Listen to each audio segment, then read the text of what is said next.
Bro, if you don't pick up that phone and make those phone calls, bro, I don't know what to tell you. You gonna never make it.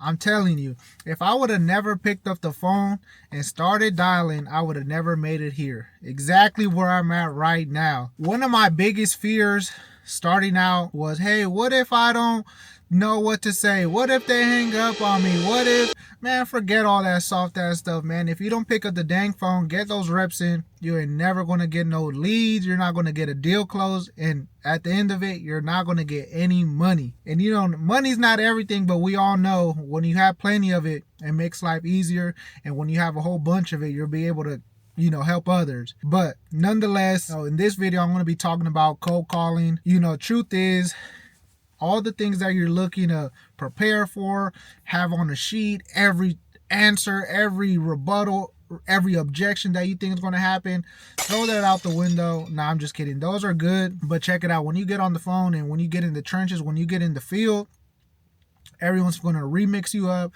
You're not going to know what to say. You're going to have this sheet over there. You're going to have that sheet over there. And then boom, you're going to lose the lead. By that time, it's over.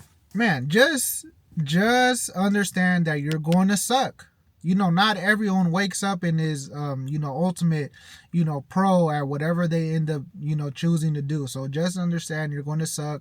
Get over it. You know, stop looking to be a perfectionist. Check it out. You never heard of no one losing their life from making a dang phone call, bro. You never heard of that. You never, you know, run to a funeral, read an obituary. Oh man, this person passed away because they ended up dialing the number and boom, it just happened like that. No. Just like anything else, the more repetition you put in, the more reps you get in, the more you stretch yourself to grow, you're going to get better. Coming from a construction background, all I had to do was, you know, show up, put on your tool belt, pull your hammer out, start banging some things, and that's all you got to do. Although I did have to communicate with people, but I didn't think that sales was something that I could do. I didn't believe it in myself. I didn't believe myself to do that. So picking up a phone, talking to a homeowner, asking them if they'd be open to selling their house to me, man, that was the scariest thing. Like, no way, Jose. But once I start seeing those checks, people start posting up those checks, their accounts, I was like, hey, man, sign me up. Hey, what's the worst that could happen? You know, the best advice that I got on this journey that not only plays well into the real estate business, you could apply this to your life. Best gift that you have, that you received, is being yourself. There's not another one of you, and there's not another one of me.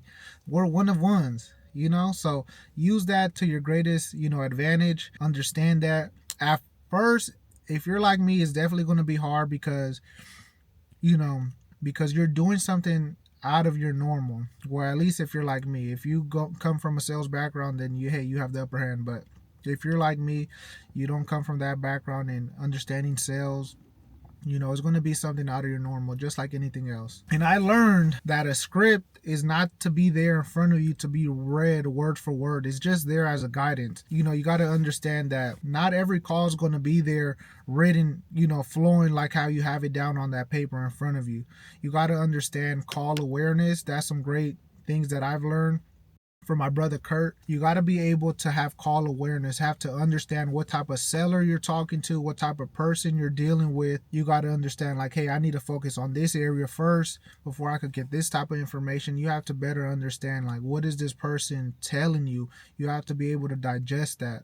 Also understanding the main pillars, what are, you know, motivation, timeline, and price. And you have to dig in that.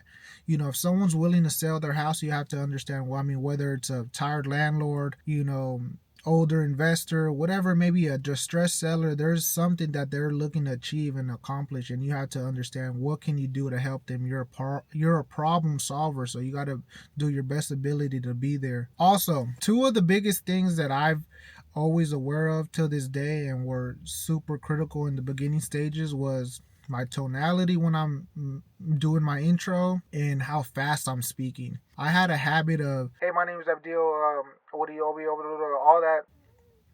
And I was listening back to my phone calls. I was like, bro, you talking way too fast. You're talking way too fast. And also my tonality, it would be days where like I'm super down or super up and super doing too much, like super salesy, like you got to be cool, match the seller's energy, or just be neutral. Don't be doing too much. I feel like your intro is very, very critical. There's a whole bunch of different scripts, different things online that you got to be able to, you got to see what works. Find your swag. Till this day, I'm making phone calls. I'm in the trenches. I'm in the field. So I work on that craft as much as I can. And that's always just adding on to, hey, who I am and what I'm doing and how can I get better at that craft. Some of the things that helped me out along this journey: number one, listening back to my phone calls. The reason why this is very, very critical is because you're able to play back, hear yourself, hear what you're saying, and you're like, okay, wow, this seller knocked me off. I could have said this. Maybe next time I'm not going to say that. I'm going to say it like this. Or you could say, hey, man, that didn't land well. So, well, I'm going to switch it up and try this one out.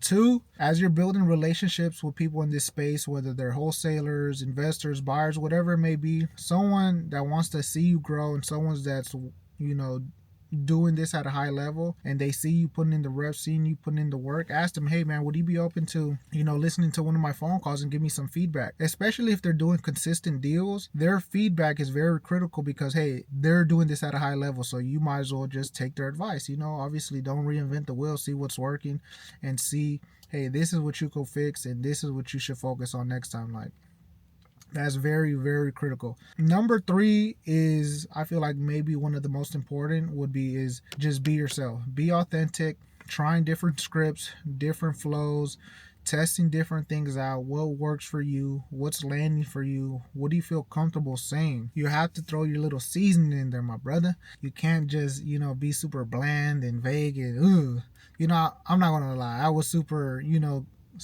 the same in the beginning stages, like, hey, my name is, hey, would you like this cash offer? I'll close in 30 days, blah blah blah. The intro is very critical because it's going to make or break, or you're going to stay, they're going to hang up. And you got to be able to be creative, slow the brain down.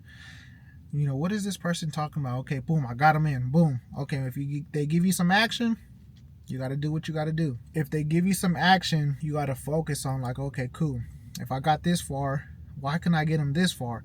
And then that's why listening back to your phone calls is very critical, because you're able to understand what you're doing good, what you could work on, and how can you get better.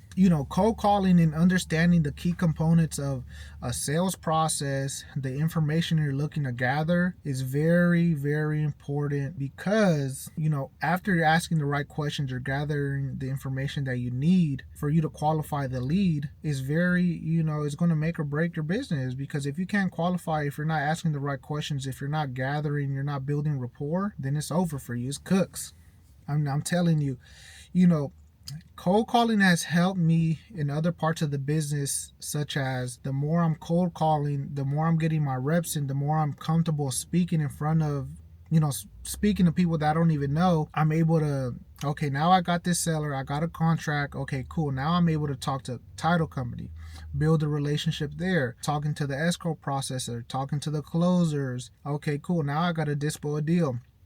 Let me talk to some cash buyers. Let me talk to some other wholesalers. It's all about communicating, or, articulating yourself in a manner where, like, if you don't know something, don't be lying. Don't be doing all that extra stuff, Just say, hey, you know what? This is where I'm at. This is what I've done so far. This is me right now. So, hey, what can I do? And someone's going to be out there willing to help you out.